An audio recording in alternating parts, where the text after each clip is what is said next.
Okay, so there is a totally new kind of technological anxiety brewing right now. And if you follow this space, you've probably felt it. We've moved way past the days of just being blown away because an AI can, fluently generate a paragraph of text or spit out a cool image. Today, advanced AI systems are taking on multi-hour, highly complex technical workflows. But more importantly, and this is the kicker, they're actually starting to participate in the very processes used to design, test, and deploy their own successors.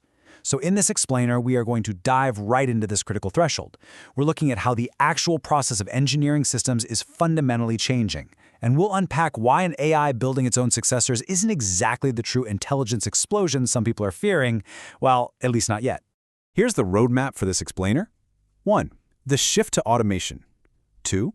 Engineering versus true intelligence. 3. The energetic paradigm. 4. The pillars of stable evolution. And finally, 5, the future of governance. Okay, let's dive into this timeline to figure out exactly where we are and where we urgently need to safely steer things. It's like a giant puzzle. We started way back with traditional computing. Humans designed everything, the machine just executed. Then came machine learning. The machine learns the patterns, but humans still do the evaluating. Today, we're squarely entering agentic AI, where the machine actually acts under human supervision. But the leap we're approaching right now? That's recursive intelligence. That is where the machine observes, evaluates, and actually reorganizes itself. Ultimately, the end goal we're aiming for is energy-structured intelligence, where the machine manages its own evolution safely, bound by the strict constraints of reality. Section 1. The shift to automation and the changing unit of work. Think about how we used to use AI. Earlier systems were really only useful for local, isolated production, like writing a single block of code or translating one specific paragraph. The human was entirely responsible for manually stringing all those little pieces together. But today, the entire unit of automation has shifted. We've gone from isolated tokens to comprehensive, multi-hour workflows. A modern system can take your initial intent, formulate a solid plan, construct the solution, run testing, revise its own errors, and finally deliver an integrated result. It's basically taking over the role of a human operator and navigating a complex objective over a long period of time. It's a massive shift. Section 2. Engineering versus true intelligence and the illusion of self-improvement. So, because AI can now help code its own successors or evaluate data, people mistakenly assume that some rapid, recursive self-improvement explosion is already kicked off. But we absolutely have to draw a hard line between two concepts here. What we're mostly seeing right now is recursive engineering, which is just accelerating the production and iteration of a system. You're essentially building the infrastructure faster. But look, getting faster at building a bridge is not the same thing as knowing where the bridge should actually go, right? What we are currently missing is true recursive intelligence. That requires the system to govern the meaning, the validity, and the actual consequences of the modifications it's making. A system can churn out a million new versions of itself and optimize all kinds of metrics. But without answering a few crucial questions, this recursive improvement is literally just accelerated variation. It's just moving really fast in the wrong direction. You have to ask, what objective is actually being advanced? What evidence proves this is a real improvement? Which constraints absolutely must be preserved? What new systemic risks did we just introduce? And, ultimately, who holds the authority to hit the kill switch? Without these answers, it's not intelligent self-improvement. It's just a faster engine without a steering wheel. Section 3. The energetic paradigm and intelligence as controlled reorganization. So how do we actually attach that steering wheel? Well, we need a new framework, and that is the energetic paradigm. This treats every single act of improvement as a reallocation of scarce capacity. Think about it. Training compute, researcher attention, evaluation time, these aren't infinite. They are strictly limited resources. So an attempted improvement isn't just some free magic capability gain. It's a real energetic expenditure that changes the state of the entire system. Under this paradigm, true intelligence is discovering better configurations while maintaining absolute stability under real-world scarcity and constraint.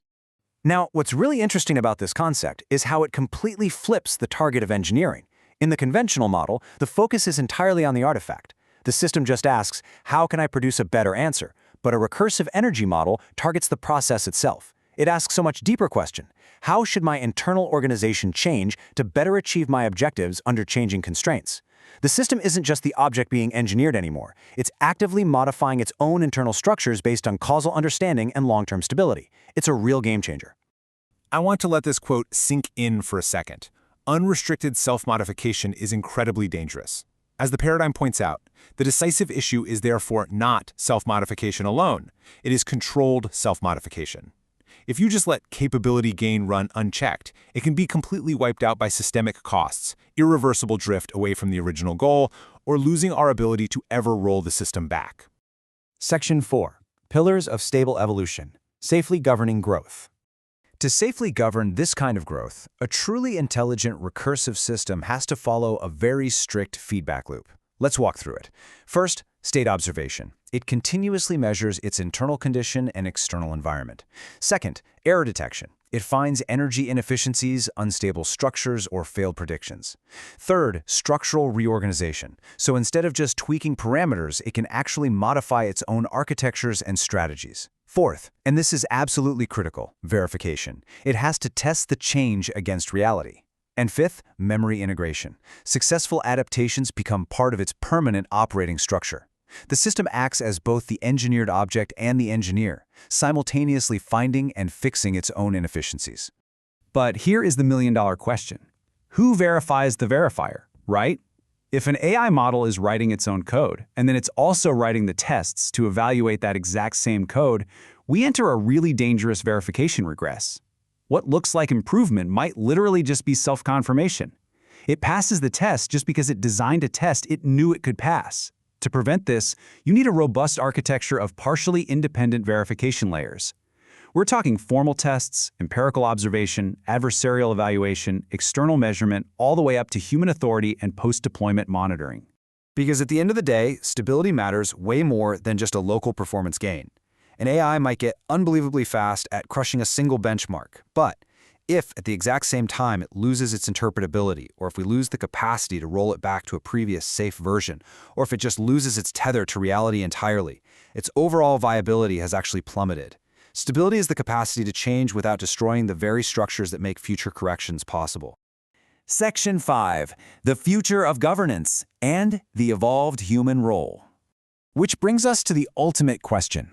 If the machine is actively engineering its own evolution, what exactly is left for us humans to do? The answer is recursive governance, and it relies on very strict separations of power. The system that proposes a change cannot be the sole evaluator of that change. The reward metric for performance absolutely cannot be our only measure of safety.